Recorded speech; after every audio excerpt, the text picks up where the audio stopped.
New York city की चमचमाती रातों में ऊंची इमारतों के बीच झूलता हुआ एक हीरो था, स्पाइडरमैन यानी पीटर पार्कर। पीटर अपनी दोहरी जिंदगी जी रहा था, दिन में एक साधारण फोटोग्राफर और रात में शहर का रक्षक। लेकिन इस जिंदगी में उसकी सबसे बड़ी ताकत थी मैरी जेन वॉटसन, जिसे वो प्यार से एमजे बुलाता था। पीटर और एमजे का रिश्ता आसान नहीं था। जब भी पीटर किसी खतरे में फंसता, एमजे का दिल डर से कांप जाता। लेकिन एमजे जानती थी कि स्पाइडरमैन सिर्फ उसका नहीं बल्कि पूरे शहर का है। उनकी मुलाकातें अक्सर जल्दी जल्दी होती, कभी कॉफी शॉप में, कभी पीटर के छोटे से अपार्टमेंट की खिड़की पर, जहां वो लाल नीले सूट में आता, मास्क उतारता और मुस्कुरा देता। एक दिन पीटर को एमजे ने धीरे से कहा, तुम हमेशा सबकी मदद करते हो पीटर, लेकिन मैं चाहती हूं कि एक दिन तुम सिर्फ अपने लिए भी जियो। पीटर ने उसकी आंखों में देखा और बस इतना कहा, अगर मैं तुम्हारे साथ हूं तो वही मेरी जिंदगी है।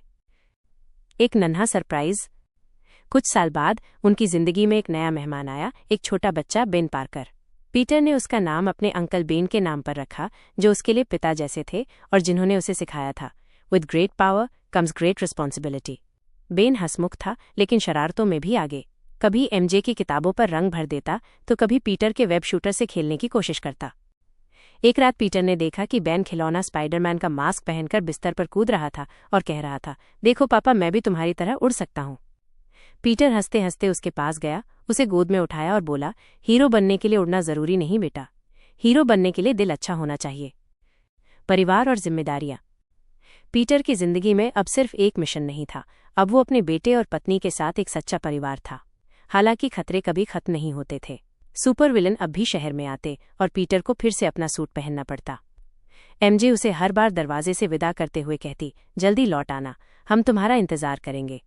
एक बार ग्रीन गोब्लिन शहर पर हमला करने आया। लड़ाई के बीच पीटर को याद आया कि बेन स्कूल में उसका इंतजार कर रहा होगा। वो और भी तेजी से लड़ा ताकि वो समय पर घर लौट सके। उस दिन बेन ने पीटर को गले लगाकर कहा, पापा, आप सबसे बहादुर हो, लेकिन मेरे लिए आप सबसे अच्छे पापा हो।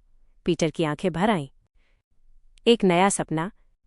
बेन बड़ा होते होते अपने पापा की कहानियों से प्रेरित हो रहा था, लेकिन पीटर और एमजे चाहते थे कि वो एक सामान्य जिंदगी जिए, दोस्तों के साथ खेले, पढ़ाई करे और अपने सपनों का पीछा करे।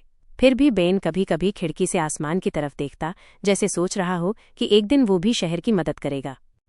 पीटर जानता था कि शायद एक दिन उसका बेटा भी उसकी राह पर चले।